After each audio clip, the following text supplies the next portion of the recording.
नमस्कार दोस्तों। आज की कहानी स्टोरी ब्लास्टर में आगरा शहर से है, यूपी के आगरा शहर से। दोस्तों, कहानी शुरू करने से पहले एक छोटी सी रिक्वेस्ट है। जिन दोस्तों ने मेरे चैनल को सब्सक्राइब नहीं किया है वो सब्सक्राइब कर लें, नोटिफिकेशन बेल को दबाकर नोटिफिकेशन ऑन कर लें, जिससे कि आने वाली कहानियाँ आपको शीघ्र से शीघ्र मिल सकें और आप अलर्ट रहें। आइए दोस्तों, शुरू करते हैं कहानी। बायोटेक्नोलॉजी लैब में रिसर्च स्कॉलर 23 वर्षीय नेहा की सलवार घुटनों के नीचे तक खिसकी हुई थी। देखने में साफ लग रहा था कि या तो उसके साथ बलात्कार हुआ है या फिर कोशिश की गई है। लैब में इस तरह एक जवान लड़की की लाश मिलने की खबर पूरे शहर में आग की तरह फैल गई। दिल्ली के निर्भया कांड से भड़के गुस्से की आग अभी शांत भी नहीं हुई थी कि इसी बीच 200 किलोमीटर दूर मोहब्बत की नगरी आगरा में हुए एक ब्लाइंड मर्डर ने खलबली मचा दी। यह उस समय का बहुचर्चित और जघन्य अपराध था। ये वाकया 9 साल पहले की एक सर्द शाम का है। 15 मार्च 2013 को शाम 7 बजे के आसपास आगरा के पुलिस कंट्रोल रूम में एक फ़ोन आता है। सूचना ये आई कि दयालबाग खेल गांव के पास एक लावारिस ऑल्टो कार खड़ी हुई मिली है। कार का रंग लाल था। कार काफ़ी देर से खड़ी हुई थी। सूचना वायरलेस पर प्रसारित हुई। उस इलाके के बीट सिपाही को यह सूचना मिली। खेल गांव और दयालबाग का नाम सुनकर वह सीधे मौके पर पहुंच गए। गाड़ी लॉक थी। काफ़ी कोशिशों के बाद भी नहीं खुली तो सिपाही ने किसी चाबी वाले को बुलाया। करीब आधे पौने घंटे बाद गाड़ी को वो खुलवाने में कामयाब रहे। ड्राइविंग सीट की बगल वाली सीट पर एक कागज पड़ा हुआ था। उसमें एक मोबाइल नंबर लिखा था। कार को एक बारगी से देखने पर ऐसा बिल्कुल नहीं लग रहा था कि इसमें किसी तरह का कोई हादसा हुआ है। मोबाइल नंबर के अलावा कोई ऐसी चीज़ भी नहीं मिली थी जिससे कुछ सुराग लग सके। वह बताते हैं कि सिपाहियों ने तत्काल कागज पर लिखे मोबाइल नंबर पर फ़ोन मिला दिया। पता चला कि कार के मालिक ऋषिपाल शर्मा हैं। उनको बताया गया कि उनकी गाड़ी इस तरह से दयालबाग में खेल गांव के पास खड़ी हुई है। ये सुनते ही ऋषिपाल को काटो तो खूनने वाली स्थिति हो गई। उन्होंने फौरन तमाम रिश्तेदारों और मित्रों को इस बारे में बताया। ऋषिपाल आगरा के राधा स्वामी संप्रदाय से जुड़े थे। ये सभी लोग मौके पर भागते भागते आए। पाल ने बताया कि लाल रंग की यह गाड़ी उनकी 23 साल की बेटी नेहा शर्मा इस्तेमाल करती है और आज सुबह वो ये कार लेकर निकली थी और कॉलेज गई थी। वह शाम 5 बजे तक घर आ जाती है, लेकिन उस दिन वह देर शाम तक घर नहीं पहुंची। उसकी मां भी मौके पर पहुंची। लोगों ने बहुत कोशिश की लेकिन पता नहीं चल पाया कि आखिरकार यह कार यहाँ कैसे पहुंची। थाने पर घर वालों ने बताया कि नेहा आज सुबह अपने कॉलेज दयालबाग एजुकेशन इंस्टीट्यूट गई थी। वह पीएचडी की स्कॉलर थी। निर्भया कांड के चलते माहौल बहुत खराब था। मामले की गंभीरता को देखते हुए आगरा के सारे बड़े पुलिस अफसर मौके पर पहुंच गए। इस बीच में मां ने बताया कि शाम 6 बजे से पहले वे नेहा के मोबाइल पर 50 फ़ोन कर चुकी है, लेकिन फ़ोन नहीं उठ रहा था। अभी थोड़ी देर पहले फ़ोन उठा और एक लड़के ने बताया कि नेहा दीदी तो सदर बाजार गई है।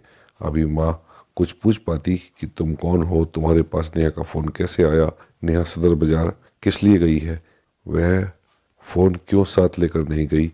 उधर से फ़ोन कट गया। करीब आधे घंटे तक फिर कई बार फ़ोन किया गया पर उठा नहीं। आधे घंटे बाद उसी लड़के ने फ़ोन उठाया और कहा कि आंटी, नेहा दीदी तो मूवी का टिकट लेने के लिए लाइन में खड़ी हैं, इसलिए वह अपना मोबाइल उन्होंने मुझे दे दिया है। माँ बार बार पूछती रही कि तुम कौन हो, नेहा किस मूवी का टिकट ले रही है, वह कौन से थिएटर में है, पर उस लड़के ने कोई जवाब नहीं दिया और एक बार फिर फ़ोन कट गया। इसके बाद नेहा की माँ ने करीब 20 बार फ़ोन मिलाया पर फ़ोन नहीं उठा और थोड़ी देर बाद स्विच ऑफ हो गया। ये बात पुलिस अधिकारियों को बताई। पुलिस अफसर घर वालों से कहते हैं कि अगर नेहा का किसी से प्रेम संबंध है तो बताइए, हो सकता है कि वह उसके साथ मूवी देखने गई हो। किसके साथ आती जाती थी? आप लोगों को किसी पर शक है तो बताइए, किससे संबंध थे। इस तरह की बातें पूछी जाने लगी। पुलिस ने अलग अलग एंगल से पूछताछ की पर कोई सुराग नहीं लग पा रहा था। एक जवान लड़की के इस तरह गायब हो जाने से पूरे पुलिस महकमे में हड़कंप मचा हुआ था। घर वालों ने बताया कि नेहा दयालबाग एजुकेशन इंस्टीट्यूट में बायोटेक्नोलॉजी की पीएचडी की छात्रा है। पुलिस ने इस इंस्टीट्यूट के रास्ते में बढ़ने वाली सभी जगहों पूछताछ की। रात में रिसर्च कर लौट रहे कुछ स्टूडेंट से भी बात की गई। किसी स्टूडेंट ने बताया कि नेहा को आज अंतिम बार नैनो बायोटेक्नोलॉजी लैब की तरफ जाते हुए देखा गया था। नैनो बायोटेक्नोलॉजी काफ़ी एडवांस कोर्स है। इससे पता चलता है कि इसमें पीएचडी कर रही नेहा पढ़ने में काफ़ी तेज थी। एमएससी के बाद एमफिल किया था। एमफिल के बाद अब नैनो बायोटेक्नोलॉजी में रिसर्च कर रही थी। नैना के साथ पढ़ने वाले बच्चों ने जानकारी दी कि वे दयाल बाग एजुकेशन इंस्टीट्यूट के चेयरमैन, जो कि पूर्व आईएएस भी है, उनका एक भांजा है। उसका नाम है उदय स्वरूप। वह अक्सर लैब में आया करता था, थोड़ी देर बैठता था, दूसरे रिसर्च स्कॉलर से बातचीत करता था, पानी पीता था और चला जाता था। बच्चों को शक है कि हो न हो ये उसी की करतूत है। वह बहुत मन बढ़ किस्म का है और अपने मामा के दम पर दबंगई दिखाता है। पुलिस रात में ही माता पिता को लेकर लैब पहुंची। लैब बंद कर कॉलेज का स्टाफ जा चुका था। लैब का ताला तोड़ा गया। लैब में जो दिखा उससे सबके होश उड़ गए। नेहा फर्श पर पड़ी हुई थी। पूरे लैब में खून ही खून बिखरा हुआ था। नेहा के मुंह में रुमाल ठुसा था। उसके हाथ पीछे की ओर बंधे हुए थे। उसके शरीर पर 20 जगह कटने के निशान थे। ऐसा लग रहा था कि किसी नुकीले औजार से काटा गया था। पूरे लैब में हर तरफ खून से सने टिश्यू पेपर फेंके गए थे। देखकर लग रहा था कि मारने वाले ने हर वार के बाद अपना हाथ टिश्यू पेपर से साफ किया होगा। माँ वहीं बेहोश होकर गिर गई। बाप भी जमीन पर बैठ गए। इतना खौफनाक मंजर देखकर हर कोई हैरान रह गया। पुलिस वाले भी हैरान थे। लैब में रिसर्च के दौरान इस्तेमाल होने वाला पीपेट का छोटा टुकड़ा फर्श पर पड़ा मिला। बाकी का हिस्सा नेहा के पेट में घुसा हुआ था। पीपेट कांच का बना था। पीपेट एक लंबा उपकरण होता है जिसकी मदद से रिसर्च स्कॉलर किसी केमिकल की नाप लेते हैं। नेहा की सलवार घुटने से नीचे तक खिसकी हुई थी। देखने में साफ लग रहा था कि या तो उसके साथ बलात्कार हुआ है या फिर कोशिश की गई है। लैब में इस तरह एक जवान लड़की की इस लाश मिलने की खबर पूरे शहर में आग की तरह फैल गई। पुलिस ने मौके से सबूत इकट्ठा करने के बाद लैब को सील कर दिया। नेहा की बॉडी को पोस्टमार्टम के लिए भेज दिया गया। निर्भया कांड को लोग अभी भूले नहीं थे। ऐसे में 16 मार्च की सुबह जब यह मर्डर आगरा के अखबारों की सुर्खियां बना तो लोगों का गुस्सा भड़क उठा। सभी स्कूल कॉलेजों में छात्र छात्राएं सड़क पर आ गए। महिलाओं के संगठनों ने विरोध प्रदर्शन शुरू कर दिया। हत्यारों को पकड़ने और उन्हें कड़ी से कड़ी सजा देने की मांग जोर पकड़ने लगी। नेहा के कत्ल को 3 दिन बीत चुके थे। पुलिस ने नेहा के साथ पढ़ने वाले सभी लोगों की सूची बनाई। नेहा और उनके सभी दोस्तों, चाहे वह लड़की हो या लड़का, सभी के मोबाइल का सीडीआर मतलब दोस्तों कॉल डिटेल निकाला गया। कॉलेज कैंपस के भीतर बायोटेक्नोलॉजी डिपार्टमेंट और उसके भीतर मौजूद लैब में रिसर्च स्कॉलर का शव मिलने से पुलिस के पास ज़्यादा स्कोप नहीं था कि वह बाहर पूछताछ के लिए भटके। इसलिए पुलिस ने नेहा के साथ पढ़ने वाले लोगों से पूछताछ पर ही ज़्यादा जोर दिया। आईजी जोन, डीआईजी रेंज ने मिलकर पुलिस अफसरों की एक बड़ी टीम बनाई। आसपास के जिलों से भी क्राइम में रुचि रखने वाले कुछ इंस्पेक्टर्स और सब इंस्पेक्टर्स इस काम पर लगाए गए। सादे कपड़े में कुछ पुलिसकर्मी कॉलेज कैंपस में भी तैनात किए गए ताकि कुछ सुराग लग सके। इस बीच नैनो बायोटेक्नोलॉजी डिपार्टमेंट के एक प्रोफेसर ने पुलिस को बताया कि कॉलेज में कंस्ट्रक्शन का काम करा रहे ठेकेदार विशाल शर्मा के कपड़ों पर खून के दाग देखे गए हैं। पुलिस को यह जानकारी विशाल शर्मा के घर के पास रहने वाले बच्चों ने दी थी। डर की वजह से बच्चे पुलिस के पास नहीं गए। दूसरी बात उन्होंने बताई कि विशाल के साइकिल में भी खून के धब्बे लगे हुए थे। पुलिस को लगा कि हमारा काम हो गया। विशाल शर्मा को उठाया गया और थाने लाया गया। वाकई में उसके शर्ट, जूते और साइकिल पर लाल धब्बे पड़े हुए थे। इन धब्बों को पानी से धोकर छुड़ाने की कोशिश की गई थी। पुलिस ने पूछताछ शुरू की तो उसने बताया कि साहब, हम ठेकेदार हैं। हम तमाम इमारतों में पेंटिंग का काम भी करते हैं। ये निशान पेंट के ही हैं। लेकिन पुलिस कुछ भी सुनने को तैयार नहीं थी। बहरहाल सीनियर अफसरों के हस्तक्षेप के बाद पुलिस ने ठेकेदार की शर्ट, जूते, साइकिल पर मिले धब्बों की जांच के लिए आगरा स्थित फॉरेंसिक लैब में भेज दिया। 3 दिन बाद रिपोर्ट आई। उससे स्पष्ट हो गया कि खून के धब्बे नहीं है, ये कोई रंग है जो हूबहू खून से मैच कर रहा है। विशाल शर्मा को पूछताछ करने के बाद छोड़ दिया गया। नेहा के कॉलेज का स्टाफ पुलिस जांच में कोई खास सहयोग नहीं दे रहा था।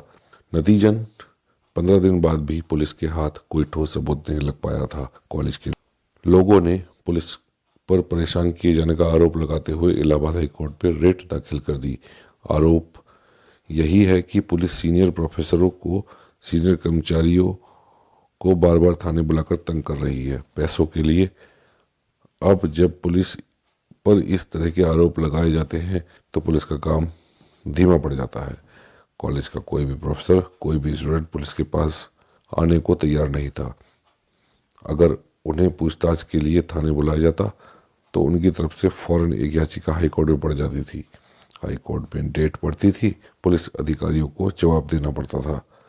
अब एक दिन नेहा के घर वालों ने आईजी जोन आगरा से संपर्क किया। उन्होंने बताया, सर, नेहा के साथ पढ़ने वाले बच्चों ने जानकारी दी है कि दयाल एजुकेशन इंस्टीट्यूट के चेयरमैन, जो कि पूर्व आईएएस भी हैं, उनका एक भांजा है। उसका नाम है उदय स्वरूप। वह अक्सर लैब में आया करता था, थोड़ी देर बैठता था, दूसरे से कॉल से बातचीत करता था, पानी पीता था और चला जाता था। बच्चों को शक है कि हो न हो उसी की करतूत है। वह बहुत मन बड़ किस्म का है और अपने मामा के दम पर दबंगी दिखाता है। वह कहता है कि इस कैंपस के भीतर हम चाहे जो करें, मेरा कोई कुछ नहीं बिगाड़ सकता। शायद इसलिए बच्चे पुलिस के सामने आकर उसका नाम नहीं ले रहे थे। पुलिस ने जब उदय स्वरूप को थाने में बुलाया तो बड़े बड़े लोगों के फ़ोन आने लगे। उसके चेयरमैन मामा ने फ़ोन कर कहा कि उदय कोई चोर या लुटेरा नहीं है जो उसे थाने बुलाकर पूछताछ की जा रही है। पुलिस को जो भी पूछना है घर पर आकर पूछ सकती है। मैंने उसको घर पर रोक रखा है। पुलिस घर पहुंची और पूछताछ शुरू की। उसके सारे जवाबों से यही लगा कि वह नेहा को जानता ही नहीं है। साफ इनकार करता है कि मैं नेहा को जानता ही नहीं हूँ। पूछताछ से पुलिस को भी लगा कि उदय का इस मर्डर से कोई वास्ता नहीं है। वहीं पुलिस पूछताछ से उदय का परिवार भी काफ़ी नाराज हो गया। कॉलेज में सादी वर्दी में तैनात पुलिस वालों ने धीरे धीरे छात्र छात्राओं से बातचीत शुरू की। सबने शक जताया कि ये उदय की ही करतूत हो सकती है। पुलिस ने एक बार फिर उदय स्वरूप से पूछताछ करने का फैसला कर लिया। पुलिस उसके घर पहुंची और इस बार थोड़ी कड़ाई बरती। अगले दिन हाई कोर्ट में घर वालों ने पुलिस के उत्पीड़न की शिकायत दर्ज करा दी। एक रिट लगा दी गई। इसी बीच नेहा की पोस्टमार्टम रिपोर्ट भी आ गई। उसमें दो बड़ी बातें का खुलासा हुआ। पहला यह कि नेहा की हत्या से पहले उसे क्लोरोफार्म सुंघाकर बेहोश किया गया था। नेहा के साथ बलात्कार हुआ या नहीं, इसको लेकर रिपोर्ट में कुछ स्पष्ट नहीं किया गया था। गोलमोल बातें बताई गई। मसलन स्लाइड ले ली गई है, जांच के लिए भेज दी गई है, आने पर बताया जाएगा। कत्ल के 15 दिन बाद 29 मार्च को पुलिस एक बार फिर बायोटेक्नोलॉजी लैब गई। पुलिस ने वहां 2 सीसीटीवी कैमरे लगवाए ताकि हर एंगल से जांच कवर हो सके। लैब में मौजूद उपकरणों पर धूल जम गई थी। उसे कागजों में इकट्ठा किया जाने लगा। खून सूख चुका था, इसलिए फर्श को साफ किया जाने लगा। करीब 2.5 घंटे तक पुलिस ने सफाई की। इस दौरान जो भी सामान मिला, कूड़ा करकट, किसी उपकरण का पार्ट, धूल आदि, सब अलग अलग पैकेटों में इकट्ठा कर लिया गया। लैब के सभी उपकरणों पर मौजूद फिंगरप्रिंट भी ले लिए गए। फोरेंसिक लैब में इन सब चीज़ों की बहुत ज़्यादा बारीकी से जांच की गई।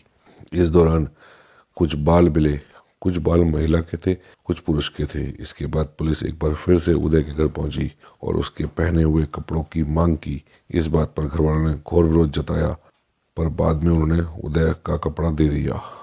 यहाँ ध्यान देने वाली बात है कि पुरुषों के पैंट, अंडरगारमेंट या फिर बनियान को आप जब भी चेक करेंगे तो उनके शरीर का कोई ना कोई बाल उसमें चिपका हुआ जरूर मिल जाएगा। फॉरेंसिक लैब में बहुत सावधानी से उदय के कपड़ों से चिपके हुए बाल निकाले। इनमें से कुछ प्यूबिक हेयर्स भी थे, यानी उदय के गुप्तांग के बाल। जब इन प्यूबिक हेयर्स को बायोटेक्नोलॉजी लैब में मिले बाल से मैच कराया गया तो दोनों पूरी तरह से मैच हो गए, यानी ये बाल उदय स्वरूप के ही थे। इससे पुलिस का शक और पुख्ता हो गया कि इस मर्डर में उदय स्वरूप का ही हाथ है। पुलिस इस मामले में करीब 250 लोगों से पूछताछ कर चुकी थी। इतने दिन बीतने पर केस को सीबीआई को सौंपने की मांग उठने लगी थी। पुलिस ने नेहा से रिलेशन को लेकर उदय स्वरूप के दोस्तों से भी पूछताछ की। इसी बीच दयालबाग इंस्टीट्यूट के एक प्रोफेसर ने पुलिस को बताया कि मर्डर वाले दिन नेहा की लाल रंग की कार को लैब का एक टेक्नीशियन यशवीर संधू चला रहा था। पुलिस देर रात संधू के घर गई और उसे उठा लाई। पूछताछ के दौरान संधू ने पूरी घटना तो बताई, लेकिन आरोपी का नाम नहीं बताया। अब पुलिस ने लैब में काम करने वाले चपरासियों और सफाई कर्मचारियों से लंबी पूछताछ शुरू की। इस पूछताछ में पता चला कि उदय स्वरूप बार बार लैब में आता था। अब पुलिस ने दबाव डालकर उदय स्वरूप को पूछताछ के लिए थाने बुलाया। एक साइकोलॉजिस्ट को भी साथ में बैठाया गया। पुलिस ने इस बार उससे मौखिक सवाल नहीं किए। छोटी छोटी पर्चियों में ढेरों सवाल लिखे गए और उदय को कहा कि वह लिखकर सबका जवाब दे। पुलिस ने कड़े सवालों से ऐसी घेराबंदी की, इस बार उदय स्वरूप टूट गया। उसने नेहा की हत्या करने का सच कबूल कर लिया। उदय स्वरूप और यशवीर संधू को पुलिस ने अरेस्ट किया। इस जांच टीम में एक एसपी स्तर का अफसर, 2 डीएसपी समेत 15 पुलिसकर्मी शामिल थे। पूछताछ में उदय स्वरूप ने बताया कि वह बार बार लैब जाकर नेहा से बातचीत करने की कोशिश करता था, पर नेहा उसे बिल्कुल लिफ्ट नहीं देती थी। इस बात से परेशान होकर उसने लैब टेक्नीशियन यशवीर संधू से संपर्क साधा। उदय को पता था कि यशवीर संधू ही कभी कभी नेहा की गाड़ी ड्राइव कर उसको घर छोड़ता था। 15 मार्च 2013 को संधू ने उदय को फ़ोन कर बताया कि आज लैब में नेहा अकेली है और कोई रिसर्च स्कॉलर भी नहीं है। चपरासी को लेकर मैं बाहर चाय पिलाने जा रहा हूँ, तुम चाहो तो आ सकते हो। उदय स्वरूप अपने साथ लैब में यूज़ होने वाली क्लोरोफॉर्म की शीशी लेकर आया था। वह लैब पहुंचा तो देखा नेहा अपना काम कर रही थी। नेहा ने उसे एक बार फिर नज़रअंदाज किया। उदय चुपके से नेहा के पीछे आया और अपने रुमाल पर क्लोरोफॉर्म डाल दिया और एक झटके में रुमाल नेहा की नाक पर रख दिया। थोड़ी देर बाद नेहा बेहोश होकर फर्श पर गिर गई। उदय ने अब नेहा के मुंह में रुमाल ठूंस दिया, उसके हाथ पीछे से बांध दिए। इसके बाद उसने सलवार उतारने की कोशिश की, पर शायद क्लोरोफॉर्म कम तीव्रता का था, इसलिए नेहा पूरी तरह बेहोश नहीं हो पाई थी। उसने उदय की हरकतों का कड़ा प्रतिरोध किया। हाथ तो बंधे थे। उसने पैर चलाकर, उठकर और सिर झटककर उदय को उसके मकसद में कामयाब नहीं होने दिया। इस पर झल्लाए उदय ने कांच का एक पीपेट उठाया और उसे आधा तोड़कर नेहा पर हमला करना शुरू कर दिया। वह नेहा के शरीर पर नुकीले पीपेट से लगातार वार करता रहा। करीब 1.5 घंटे तक शरीर से बहुत ज़्यादा खून बह जाने की वजह से उसकी जान चली गई। अब उदय ने नेहा की कार की चाबी उठाई और लैब से बाहर मौजूद यशवीर संधू को दे दी, ताकि वह उसे दूर कहीं ले जाकर ठिकाने लगा दे। यशवीर संधू ने नेहा की कार को चुपके से दयालबाग के खेल गांव के पास खड़ी कर दी और वहां से चला गया। इसके बाद चपरासी से लैब में ताला लगवा दिया। इस बीच उदय ने नेहा के लैपटॉप को पूरी तरह से तोड़कर वहीं पास की झाड़ियों में फेंक दिया। मर्डर में 39 दिनों तक 23 अप्रैल 2013 में इस घटना का खुलासा हुआ और 2015 में दोनों आरोपियों के खिलाफ चार्जशीट फाइल हुई। चार्जशीट फाइल करने में पुलिस को इतना समय इसलिए लग गया क्योंकि आरोपियों ने हाई कोर्ट में याचिकाएं लगा कर मामले को लटकाने की कोशिश की थी, लेकिन पुलिस ने हर याचिका का बखूबी जवाब दिया। जब हाई कोर्ट से सारे स्टे खारिज हो गए तब कहीं जाकर चार्जशीट फाइल हो पाई। फिलहाल मामले की सुनवाई कोर्ट में चल रही है। उदय स्वरूप यशवीर संधू 9 सालों से जेल में बंद हैं। नेहा के घर वाले लंबे समय से न्याय का इंतजार कर रहे हैं, पर अब तक दोषियों को सजा नहीं मिल पाई है। तो दोस्तों, ये थी कहानी आगरा की नेहा शर्मा की। कहानी पसंद आई हो तो मेरे चैनल को सब्सक्राइब करें, बेल आइकन के बटन को दबाकर नोटिफिकेशन ऑन करें।